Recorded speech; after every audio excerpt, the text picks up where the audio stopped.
జగన్మోహన్ రెడ్డి గారు ఒక పోస్ట్ చేసినాడు చంద్రబాబు నాయుడు గారు ఉద్దేశించి. ఆయన ఏదైతే జర్నలిస్టుల మీద అక్రమ కేసులు పెడుతున్నాడో దాన్ని ప్రశ్నిస్తూ ఒక పోస్ట్ చేసినాడు. గతంలో లాగా కాకుండా ఈసారి సింపుల్గా ఒక 2-3 పేరాలతోనే ముగించేశాడు. గతంలో ఆయన పోస్టులు కానీ ట్వీట్లు కానీ చూస్తే శాంతాడంత ఉండేటివి. ఇప్పుడు అంత లేదులే, కానీ ఆ శాంతాడులో గతంలో పెట్టే పోస్టులలో ఒక 30% లెంగ్త్లో ఈసారి తక్కువ చేసి పోస్ట్ చేశాడు. ఇదే ఒక గొప్ప విషయం అనేసి చెప్పుకోవాలి. లేకపోతే గతంలో నా సామాన్యంగా పేరాలుగా ఒక్కొక్కటి ఎంత బొడుగుండేటివి ట్వీట్లు కానీ పోస్టులు కానీ.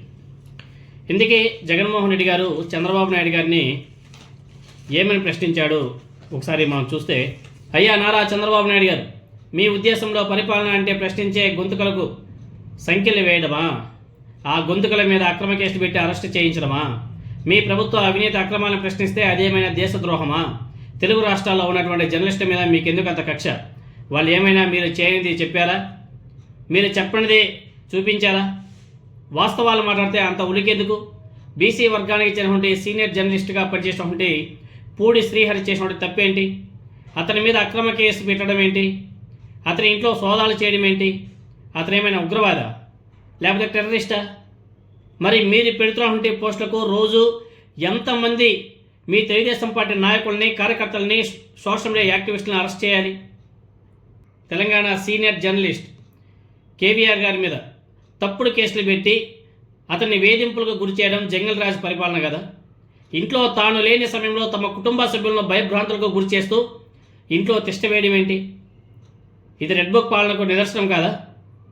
పొలిటికల్ గవర్నెన్స్ ముసుగులో ఇన్ని అరాచకాలు చేస్తారా? ఇన్ని అరాచకాలకు పాల్పడతారా నారా చంద్రబాబు నాయుడు గారు అని చెప్పేసి జగన్మోహన్ రెడ్డి గారు ప్రశ్నిస్తున్నాడు.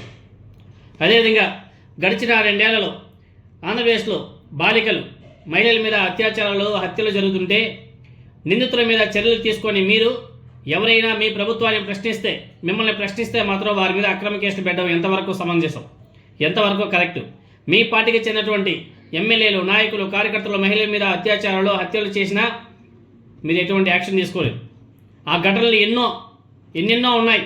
ఎన్నో ఉన్నా కానీ వాళ్ళ మీద ఎందుకు మీరు చర్యలు తీసుకోలేదు? వ్యవస్థను మీ స్వార్థ రాజకీయాలకు వాడుకోవడం సుపరిపాలన? పౌరులకు రక్షణ కల్పించడం, వారి స్వేచ్ఛను మీరు భంగం కలిగిస్తున్నారు. వాళ్ళు స్వేచ్ఛగా తమ జీవితాలను గడిపేలా చూడడం ముఖ్యమంత్రిగా మీ బాధ్యత కాదా? ఇలాంటి బాధ్యతలను నిర్వర్తించడంలో మీరు విప్లవం చెందడం, పైగా మీరే మీ కక్ష సాధింపుల కోసం శాంతి భద్రతలను కూడా దెబ్బతీసి అక్రమ కేసులు, అరెస్టులకు వినోదనగా నిలవడం దుర్మార్గమైనటువంటి విషయం కాదా నారా చంద్రబాబు నాయుడు గారు? మీరు ముఖ్యమంత్రిగా ఉండి చేస్తుంటే రాజ్యాంగ ఉల్లంఘన కాదా? ఇలాంటి ఘటనలకు మీరు మూల్యం చెల్లించుకోక తప్పదు. దేవుడు, ప్రజలు మీకు బుద్ధి చెప్పే రోజు దగ్గరలోనే ఉన్నాయి అని చెప్పేసి సీరియస్గా జగన్మోహన్ రెడ్డి గారు చంద్రబాబు నాయుడు గారిని ప్రశ్నిస్తూ సింపుల్గా పెద్ద పేరాగ్రాఫ్లు కాకుండా సింపుల్గా అతను పోస్ట్ చేయడం జరిగింది.